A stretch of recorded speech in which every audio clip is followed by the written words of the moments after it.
All right, everybody, and welcome back to 717 Scale Motorsports. On today's episode, we're going to be going through some of the buildup of the 1963 Jaguar XKE that I'm putting together for the Psychedelic 60s group build. I did as best as I could making these videos as I was building it, sometimes got a little bit ahead of myself. But hopefully you like what you see, so come along and let's get building.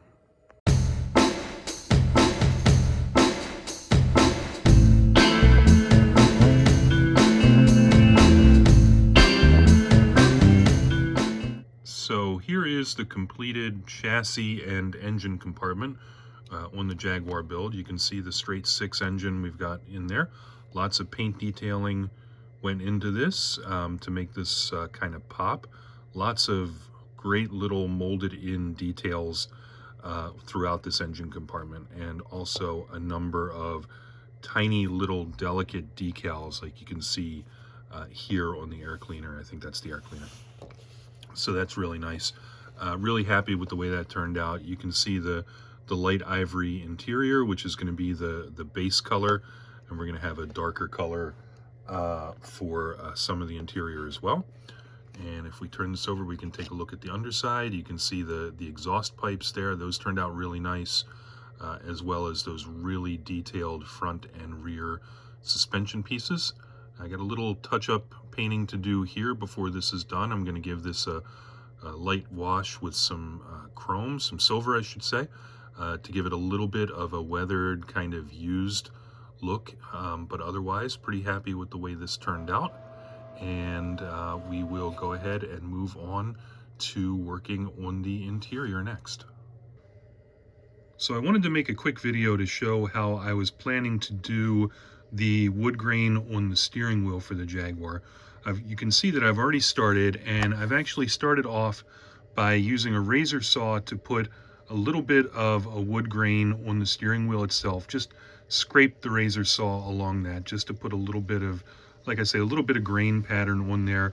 That'll do a couple of things that'll help the paint really to show up and give it more of a little bit more of a wood sort of tone to it.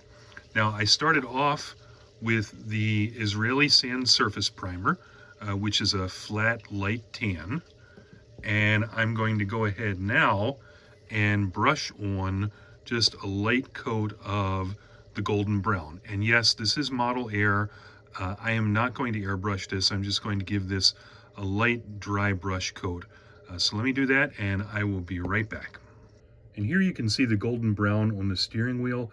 I just did a very light color coat on this. In fact, all I did was take the golden brown, put a drop or two over here on the paper plate, brushed most of it off of the brush right onto the plate, and then applied it to the steering wheel. So there's the golden brown that I used. Next thing up is going to be to put the gray coat over top. That'll pick out the little bit of scraping that I did on it in terms of the wood grain, and that's our next step. And here we go with the steering wheel after the model wash. Now that model wash is really cool. It's a dark gray. I put a couple of drops again over here.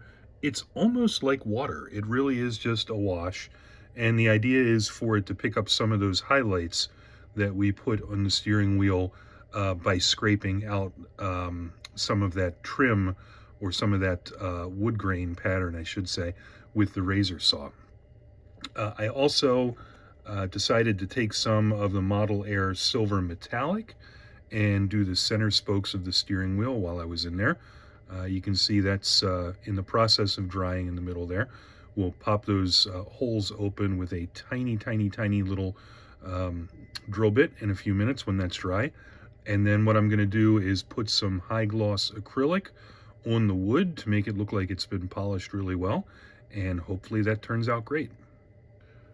So here we've got the dashboard. You can see I've already sprayed this with some old Chevy black from Scalemates, which, as you can see, turns out a real nice sort of matte finish that looks really good for the leather or the vinyl covering here. Most of the detailing for this dashboard is in the form of decals for the centerpiece, as well as for all of the other gauges that are on the dashboard. So I'm going to go ahead and put those on, and then So we already looked at this decal sheet when I did the unboxing, but you can see this again. When I talk about how fine some of these decals are for the dashboard, that's what I really mean. You know, some of these decals are just absolutely tiny. You can see sort of how little some of these gauges are. So they're definitely going to be a bit of a challenge to get onto the dashboard itself. But I think with a little bit of patience, well, let's be honest, with a lot of patience and a whole bunch of decal fix and decal softener, we should get them on real good. So wish me luck, and we'll see you when it's done. And here we've got the completed interior and chassis all mocked up. You can see here we've got the tires installed. Did a nice job there of highlighting the wire spoked wheels with just a little bit of gray wash. You can see for some reason this wheel here sits up significantly higher than the wheel on this side. So unfortunately what that means is the car has a little rocky going on, which will be fine for a shelf kit and for not something that's going to go into a contest. Generally happy with that. Really thrilled with the way the engine compartment came out in here. I spent a lot of extra time detailing that. The colors really pop on that. I like the wiring that's on the engine as well. And you can see sort of the chrome paint that I used here on this kind of airbox air cleaner device. And then with the carburetors here, you can show those turned out. You can see those turned out quite nicely. If we take a little bit of a closer look at the interior, you can see the color combination that we used, which was a light ivory for the seats and the door cards, and then this darker sort of golden brown for the package shelf behind it, as well as for the carpet here in the footrest areas. We used the Chevy black, which, you know, it really kind of shows up here. You can see where it kind of scraped off as I was doing some installation, but just a little bit of a weathered look to it. You can see the wooden steering wheel here. Not my best wood graining work, but not bad.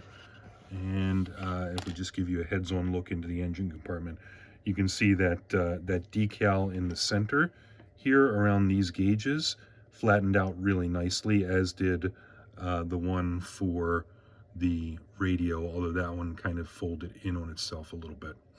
You got really nice in the interior here, super fine little details for the handles. Those were chrome pieces. I added a different shift knob on this because as I was cutting the shift knob off the sprue, it flew to the other side of the room, never to be seen again. So nonetheless, so there's the chassis and the wheels. You can see I'm over here working on the interior of the body. We've got the roof painted with Tamiya's red-brown color, which is like a chocolate, kind of a darkish brown. You can see the body has been painted and gloss coated. You can see just a little bit of fuzz on there. That'll come off with the final polish as well. And then down here we've got the hood assembly, which I've seen folks saying they've had some trouble with doing the final installation, so we'll see what happens there. This was interesting. This is a multi-piece assembly. You can see in here sort of the frame. Let me put that down so I can point out what I'm looking at. You can see in here the frame here was 1, 2, 3 separate pieces, plus the chrome and the clear for the headlights. But at the end of the day, that all nestled in there really nicely. I might give a light black wash to this area here just to pick that out in case that's seen in the final kit. And you can see on the front here how nicely the headlights look. Now there are chrome bezels that will go around the edges of the light assembly areas, the light recessed areas, with another clear plastic cover that goes over top. We'll insert the chrome grille and the bumper, the bumperettes, in the next assembly. So hopefully everybody likes the way that looks so far. All right, once again, thanks a lot for watching the video today. Hope you enjoyed what you saw. Be sure to subscribe. If you liked the video, give it a thumbs up and press that bell notification to get notification of future content. So thanks again. Take care.